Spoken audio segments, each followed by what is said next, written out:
Welcome to the first episode of the series of building an online dropshipping store. Today in this episode, we'll go through checking names and deciding names for your online store.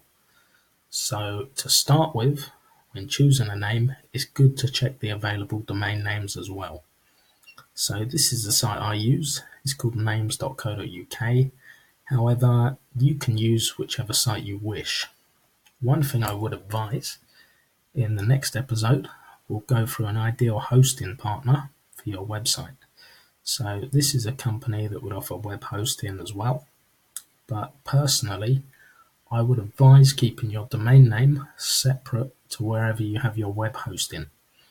And my reason for this is because if you have an issue with web hosting with any company you're with, your domain name is in a separate place, which is handy if, for example, you can't get hold of their support, or maybe they go bankrupt, which in the web hosting industry may be pretty common.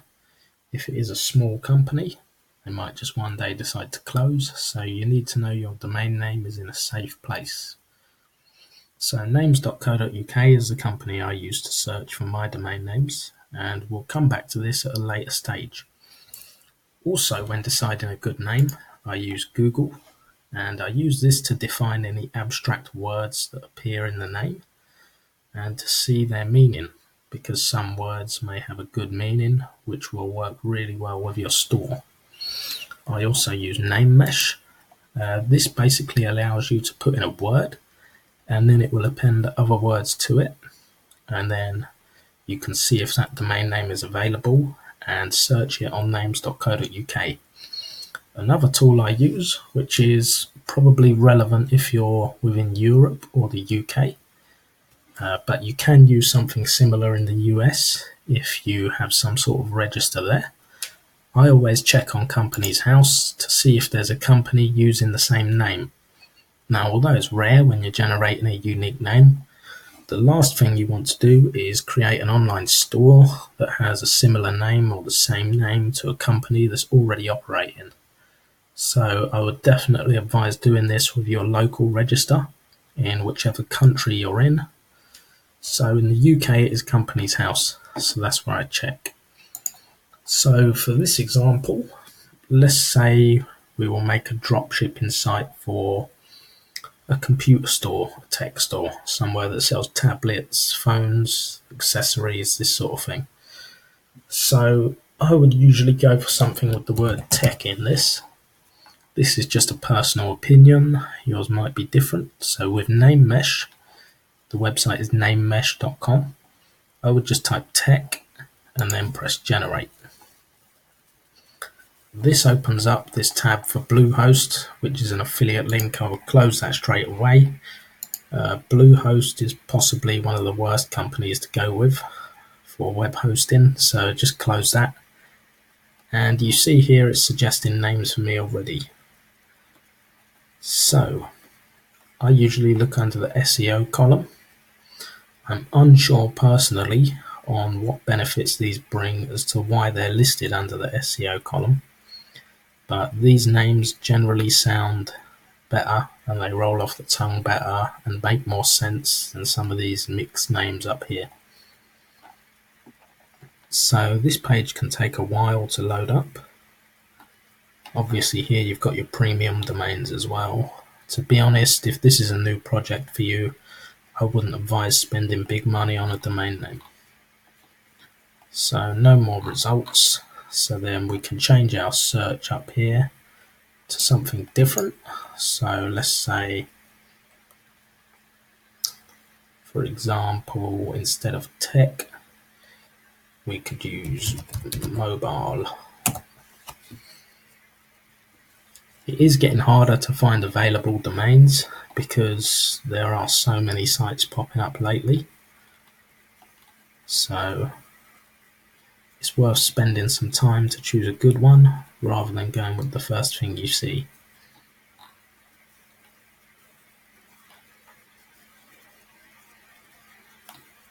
It does usually take me a good sort of 10-15 minutes to search a decent name on here. So for the sake of this video, I may choose one shortly, just so we can proceed to the next step.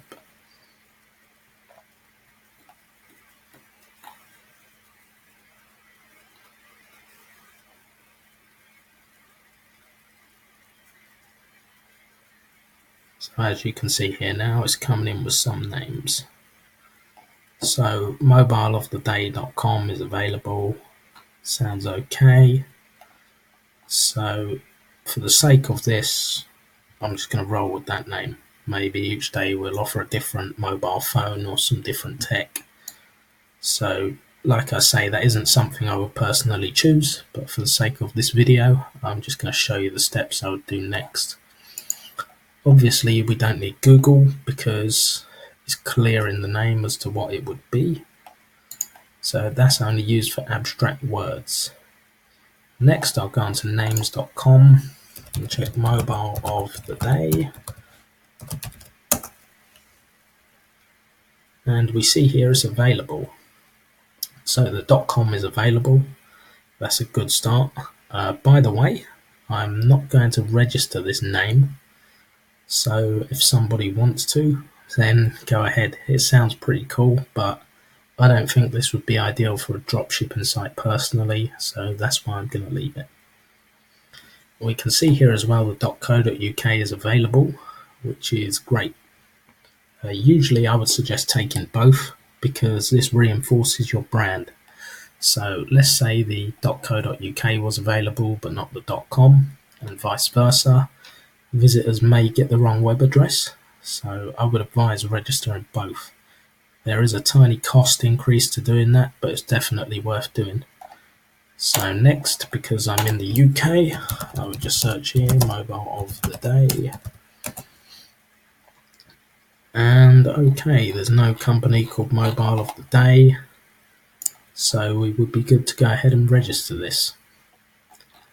Also, with names.co.uk, I haven't personally used them, but I know their search tool is brilliant to use, so I thank them for that, sorry.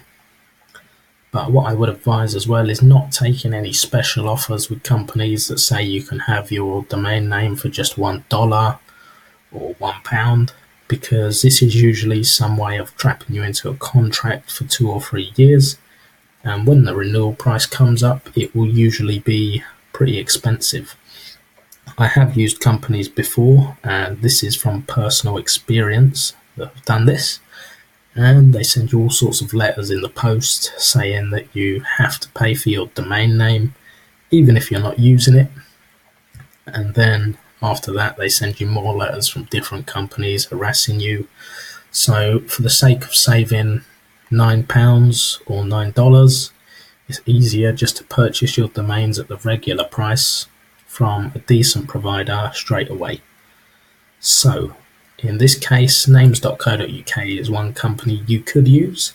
There are also some other companies such as GoDaddy, NameSilo is a good one, and also Namecheap is pretty good. These are all companies I have used, just apart from names.co.uk. And as I say, I would suggest registering it with a different company who you plan to host your website with.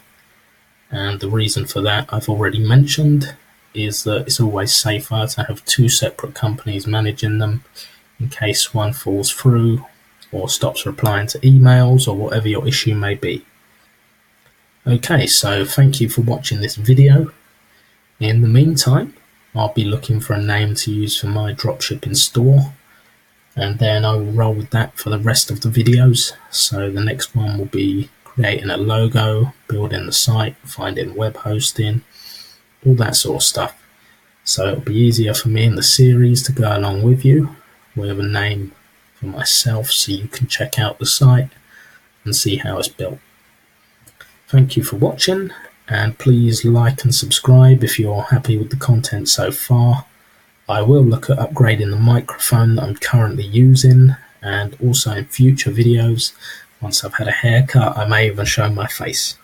Okay, thank you for watching.